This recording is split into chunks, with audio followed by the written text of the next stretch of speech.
really hope that's not the case here, because they've had a number of years to, like, I'll just watch this and I guess we'll see what it says first before I jump into anything. February 24th. Okay. For us, failure is not only an option, it's like... Dude, that looks so fucking good, though.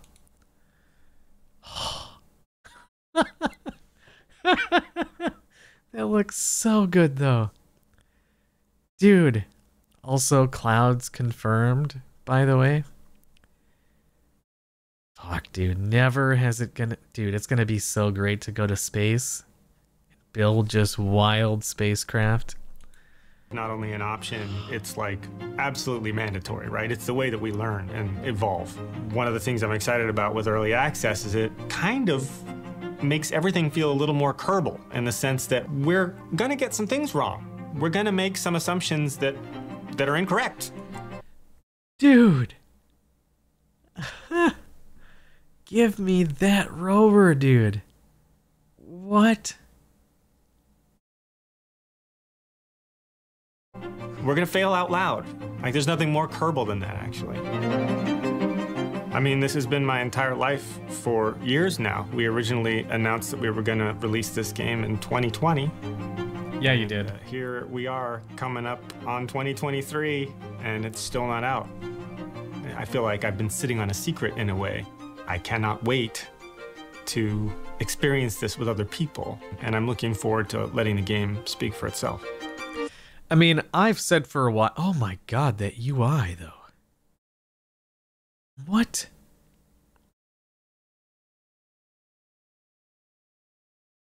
Dude. What?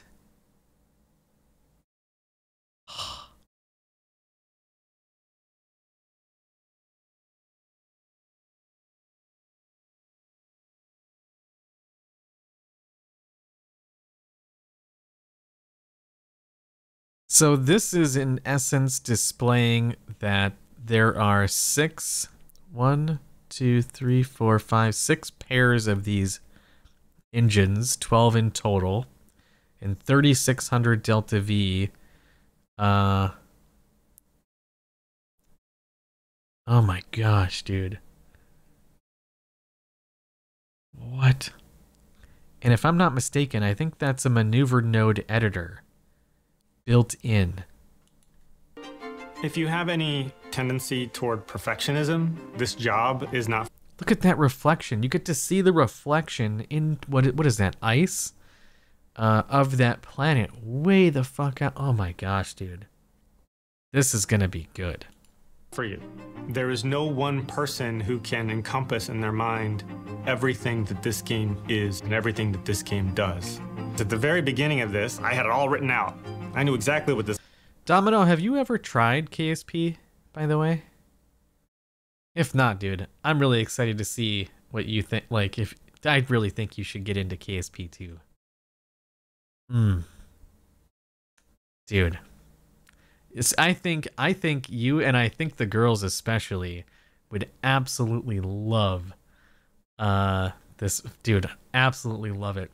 I have more hours in KSP than I do literally every other game in my entire Steam library combined. Let that sink in for a minute. This game was gonna be, and it's blossomed. Thousands and thousands of hours. Bigger than any one person on the team. Thousands.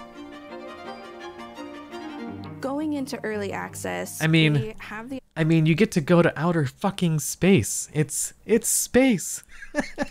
the opportunity It's great. to make this game amazing with our community, not just for our community. Each update is kind of like a little present. As a community, we get... Like, that right there looks like that rover is floating as a bug, but that's really not what's happening in this image, right? What's actually happening in this image is that rover went over a bump before and caused it to kind of float a little ways before it comes all the way back down. Does it have a hard learning curve? So that's the beauty of it, right? Is yes. But so And yes, in the sense that you're learning physics, orbital mechanics, and rocket science, right? All at the same time. And you're learning through failure, right? For instance, when I launched my very first rocket in KSP, my engine and my parachute went off at the same time, and my rocket like went upside. Like I learned in that moment, right? Just as an example, I learned in that moment that I needed to separate those things out in what we call a stage. So I fire the first stage, which is the engine, and then after that is burned out and my rocket is coming back down. Then I can fire the second stage, which triggers the parachute, and I can safely come back to, to the planet. So it's those types of things that you just learn through doing, And as far as multiplayer goes, KSP1 has a mod to do multiplayer, but KSP2 is going to have it built in natively.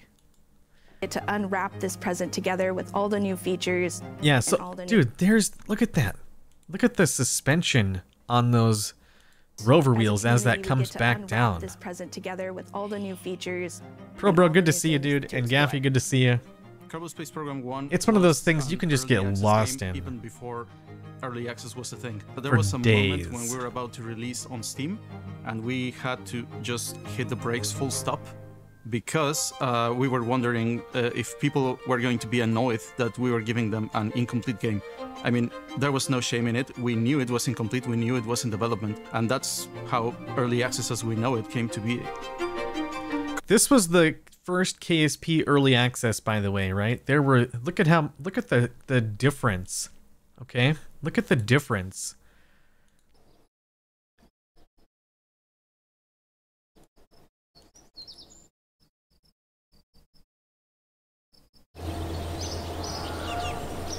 Right? Huge fucking difference. I mean, I have some mods in here too. Huge fucking difference compared to what this started out as.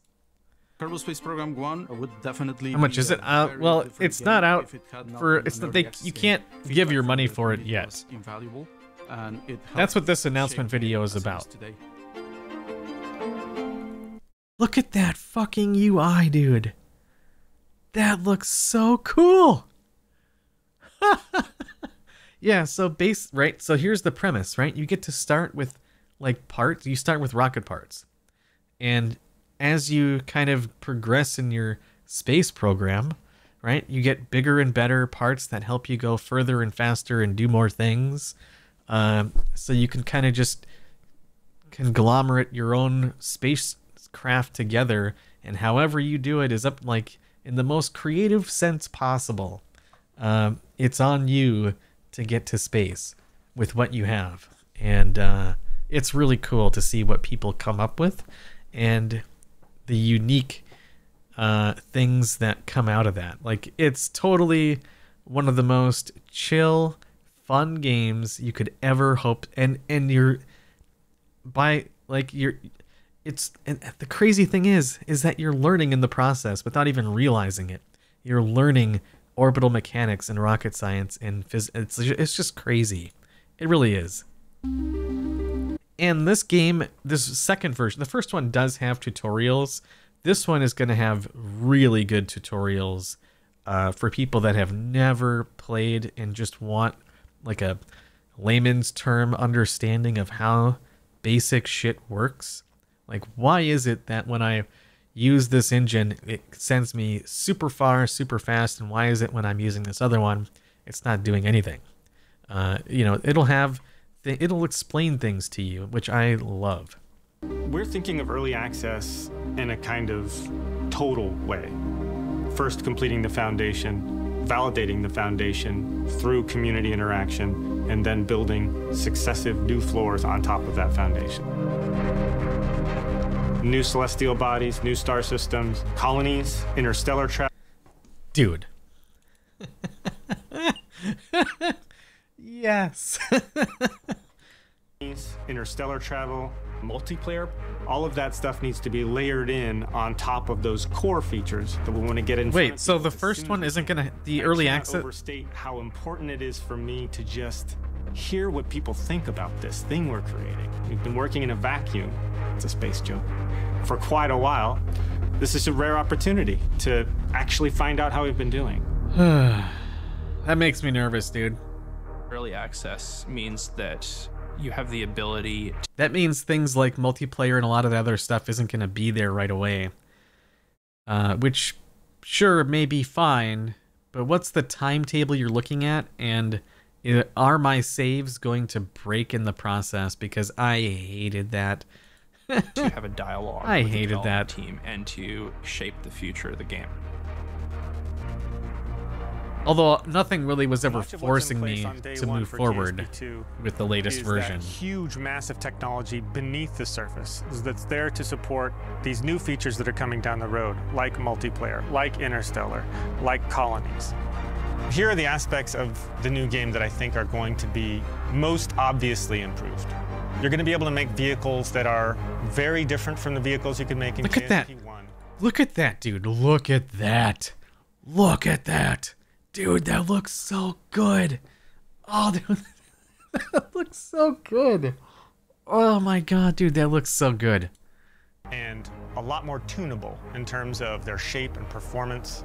The way that we're showing spheres of influence, the way that we're showing encounters. Right out of the gate, the map view is a completely different animal from what it was in the original Kerbal Space Program. The iconography of the map view is so much easier to parse, and it actually gives you more information than the old map view. I've been surprised by how much prettier everything looks. Specifically, the parts really result in some pretty impressive creations. One way that I can tell the game's ready for early access is that we can't stop playing it. Like, we spend all day working on this thing, so you'd think we'd be tired of it, but instead we've had to set up a new internal Slack channel to keep track of all the creations everybody's making in their free time. We have 4 launch pads at KSC so that when multiplayer comes online, people will be able to launch simultaneously from the same. Yes! We've got 2 runways, and both runways are very long, with nothing at the end of the runway to run into. There's a launch tower next to the rocket, and the launch tower's position adjusts based on the rocket's dimensions. The new flight HUD is extremely cool. It still has, for example, a go button. You don't have to know the hotkey to launch a vehicle. For the navball cluster, we looked at a bunch of compact flight displays for commercial aircraft. They have what's called tapes. It's a little scale that just scrolls by, giving you a visceral sense of how quickly that number is changing. So if you're falling really quickly, you see the tape going just whizzing by. It really changes the way everything feels.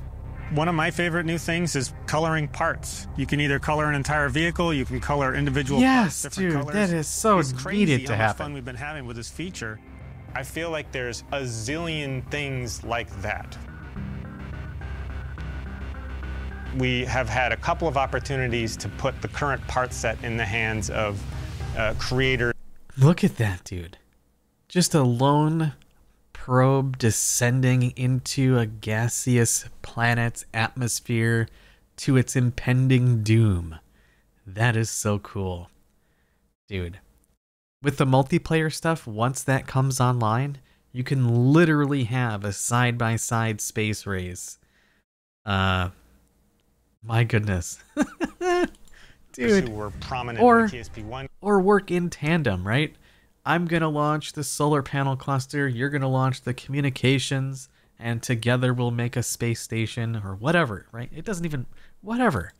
Community, not least of which is Chris Adderley, who is a part modder from the KSP1 community, who's now on our team. Those people can take what we've created and make things that are shockingly cool. It's been weird to be known. During the interview process, I mentioned that I had modded KSP, and they asked me what my username was. And then when I mentioned it, they said, "Oh." And there was silence. At Intercept, we spent a lot of time looking at the KSP1 modding scene and trying to identify where we can make things easier and where we can make things more efficient than KSP1 modding. Nah, it's good to see you, dude. In the area of mod packaging, mod versioning, and other similar things like that. So we want to work with the community to build good standards that the entire KSP2 modding scene can stand upon. Modder's gonna mod. You damn right. You've never met him in person, correct? Today is he lives in Vancouver, Canada, and today's going to be the first time I get to talk to him in person. Yeah. I feel like we're already friends, actually, but I don't know how tall he is. All right, let's go.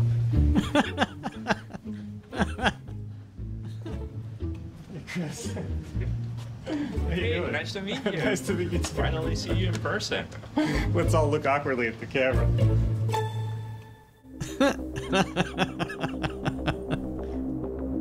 If you want to go to space, you've got to start somewhere. So you gotta design a space-worthy vessel, and for that you need the VAB. This is one of the features that we're actually iterating a lot on. It's gonna be available on early access. One of the cool things that I can show you that's not on KSP1 is we've got some procedural parts now. So all of these winglets, you had like a ton of winglets in KSP1. Now you just got a few of them, but you can fine-tune them and make them look and behave exactly the way you want them to.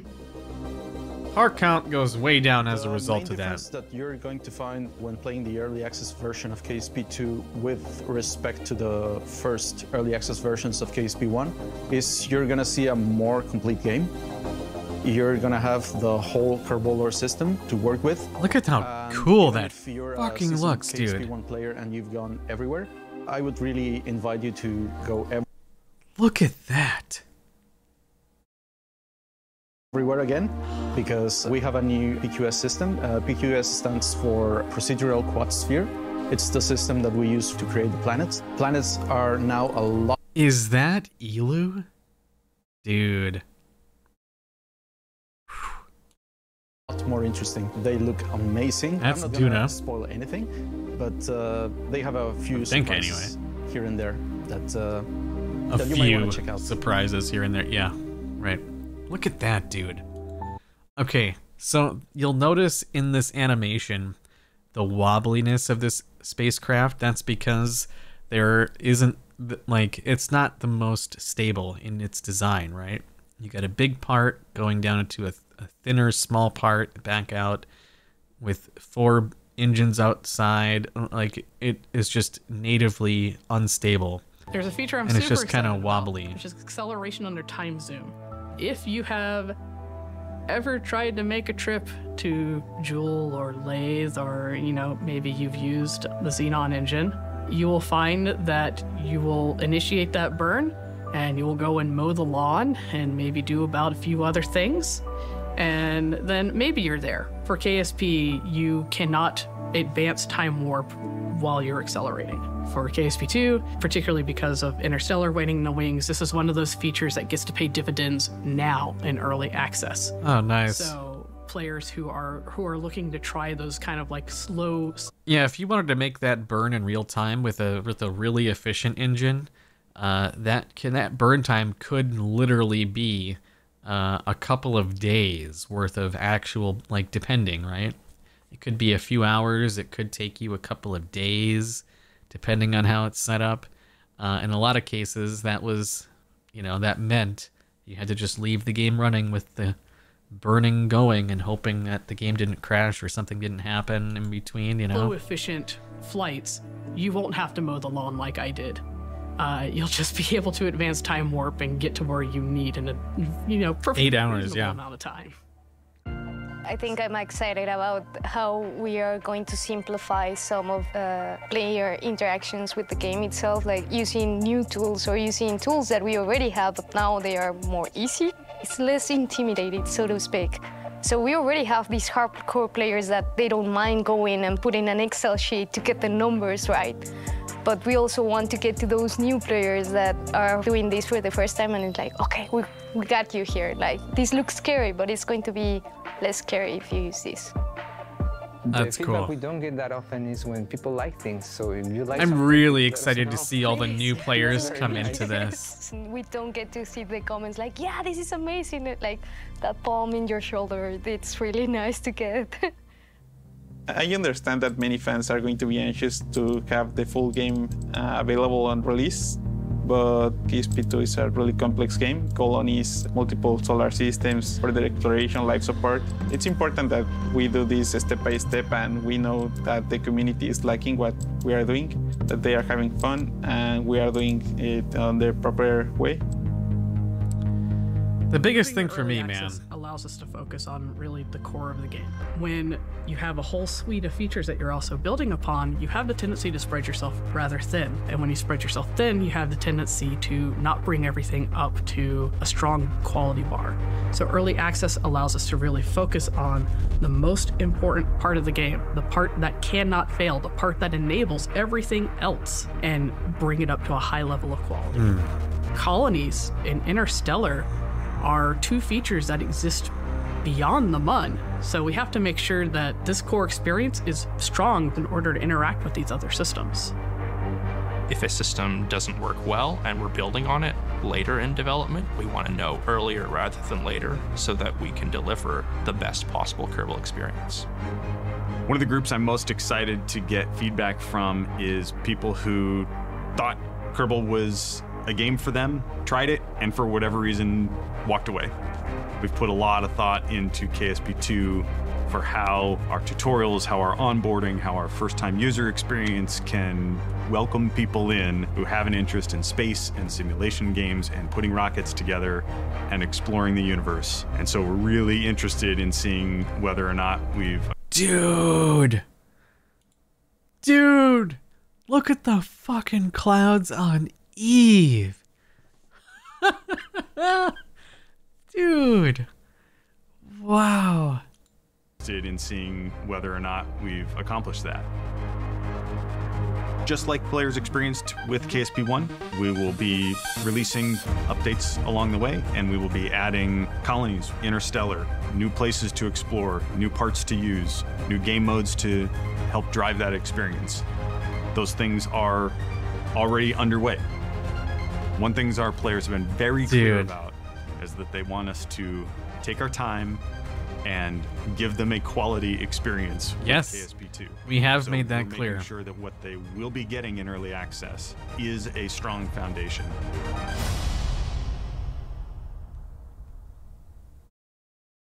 Okay, now this is the part where they leave you a teaser